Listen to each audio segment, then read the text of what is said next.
Ginunita ng provincial government sa pangunguna ni Governor Amado Pogi I. Espino III ang 75th Lingayen Gulf Landings at 13th Pangasinan Veterans Day na ginanap sa Veterans Memorial Park. Isa itong makasaysayang kaganapan noong World War II kung saan pinaniniwalaang dumaong ang Allied Forces sa Lingayen Gulf para bawiin ang Pilipinas sa mga Hapon. Dinaluhan ang programa ng mga World War II veterans at kanilang mga anak, Vice Governor Ronald Mark Lambino at mga provincial board members, local chief executives, regional and provincial executive ng iba't ibang national agencies, mga department heads at mga chief of hospitals. Sinimulan ang programa sa isang banal na misa na pinamunuan ni Lingayen Dagupan Archbishop Socrates Villegas. Sinundan ito ng wreath-laying ceremony at commemorative program na pinangunahan ni na Governor Espino, representative ni DILG Secretary Anyo na si Undersecretary for Peace and Order Bernardo Flores Jr., Philippine Army Assistant Division Commander of the 7th Infantry Division, Brigadier General Henry Robinson Jr.,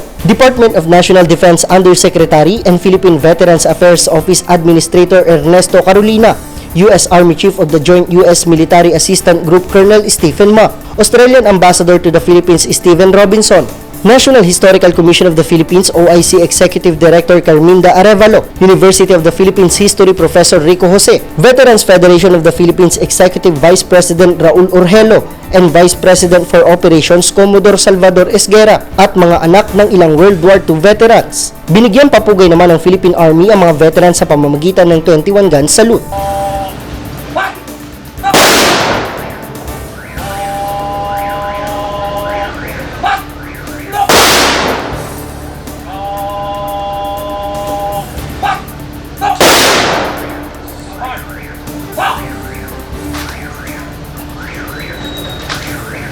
Kasunod nito ang ceremonial tolling of the bell. Nagbigay din ng mensahe si Governor Espino at honored guest na si Undersecretary Flores Jr. As the Governor of the province, hear us, sons and daughters of our veterans, and to our veterans who are here. Maraming salamat po sa inyong sakripisyo. Thank you very much for your sacrifice.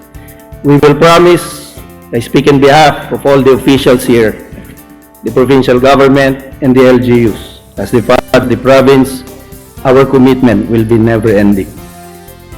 Your sacrifices will never be in vain, and the memories of your sons and daughters will remain with us.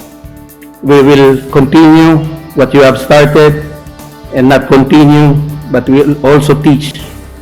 Narinig ko po kanina yung salitang gratitude. We will teach the next generation being grateful. And being grateful, you know how to love. And when you know how to love, you will know how to sacrifice. At ang sakripisyo nyo po ay hindi makakalimutan ng probinsya ng Pangasinan. So next time you meet a veteran, thank them. Thank them for their service, for their sacrifices.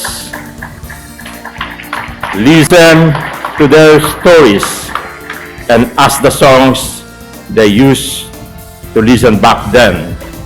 Take yourselves back, and most of all, take a moment and be proud of our country. Once again, thank you for your services. Thank you to our dear veterans.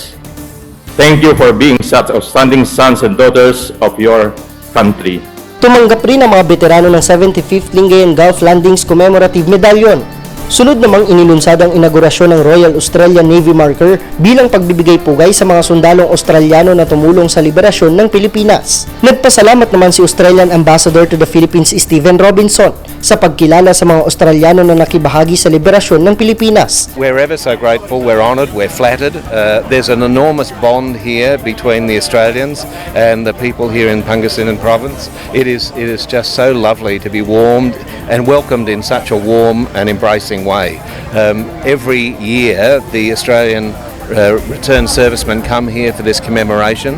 They are really proud to be here and they love it because they feel like they're amongst family.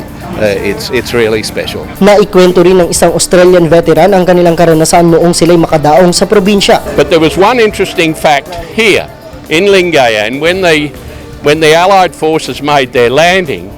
They came in and they were shelling all the towns, Dagupan, and the Filipino people are in the water waving the flag saying the Japanese have gone, stop shelling, stop shelling.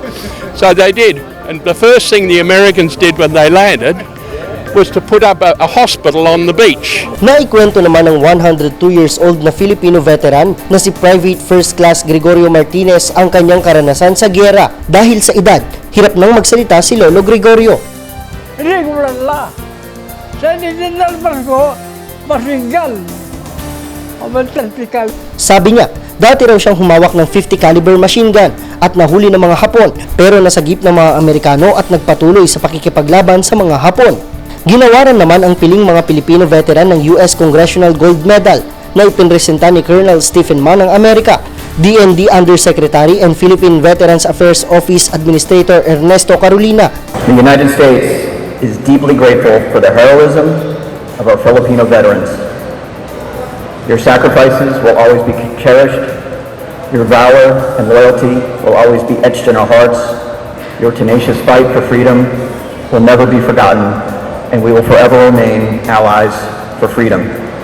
This was legislated through Provincial Resolution 331, which was initiated by Governor Amado Espino Jr., who is a known stalwart champion of our veterans' welfare and well-being.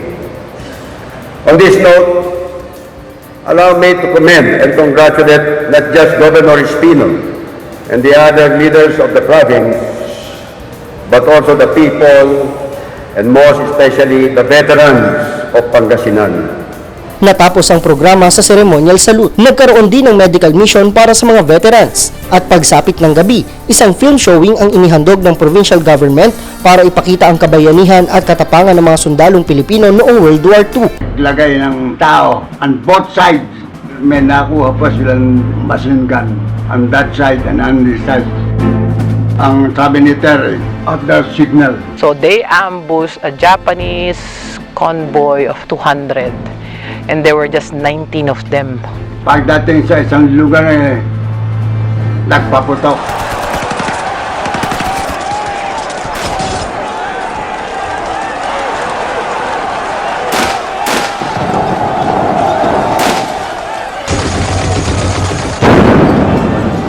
All 200 Japs, walang binuhay. Walang binuhay. Blood flowed sa espalto. Isa ang provincial government ng Pangasinan sa mga kumikilala sa mga veteranong Pangasinense na nagpakita ng kanilang katapangan.